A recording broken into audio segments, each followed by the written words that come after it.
Šiandien atsikėliau ir nusprendžiau būti vlogerė. Tai jo.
Kas nutiko per 2 savaitės, rytoj tiksliau bus jau 2 savaitės, kaip esu čia, Australijoje, Sidnėjui. Ir kas nutiko per tas 2 savaitės, tai turbūt pats įsimintiniausias įvykis buvo mano sutiktas nuostabusis voriukas, Huntsman voriukas, kur tokio voro gyvenime turbūt nesu mačius, gal esu mačius nebent kokiuose zoologijos soduose, bet taip va gyvai, tiesiog laisviai kambarį, Tai čia buvo turbūt vienas įsimintiniausių įvykių ir prieš įsikrausiant į šitą kambarį aš klausiau, ar čia būna didelių vorų, nes aš šiaip gyvenu 1. aukšte ir čia prie pat manęs yra tokie didžiuliai langai ir prie manęs netoli yra duris, tai čia atrodo lengvai gali įeiti bet kas. Ir man sakė, nebūna čia didelių vorų. Pirmą dieną įsikrausau, nėra ne vieno mano butioko. Ateinu į savo kambarį ir čia yra milžiniškas voras. Ir man prireikė gal 2 valandų, kol aš sugebėjau kažką padaryti. Buvo labai baisu, sekančias dienas, kiekvieną dieną einant į kambarį,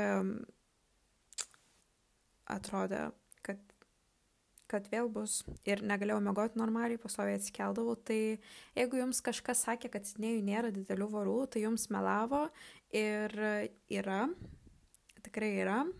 Tai žinokite, aš jums sakau, kad yra. Ir va, galiu įdėti čia nuotrauką, koksai grožis buvo mano kambarį.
Šnekant apie gerus dalykus, kartais net negaliu suvokti, kad esu čia, Australijoje, Sidnėjui ir realiai gyvenu savo svajonę, kur net nežinau, kad čia mano svajonė, bet tiesiog kai pamatau kai kurios vaizdus, pavyzdžiui, kaip Bondi Beach, Bondi paplūdimį, grinai kaip nuotraukos iš Pinteresto arba Tumblr, kai dar būdavo anksčiau 2013 kokiais metais ir atsimenu, grinai mačiau tą paplūdimį ir galvojau, o Dieve, čia visiška svajonė, čia yra neįgyvendinamas dalykas, niekada gyvenime aš to nepamatysiu.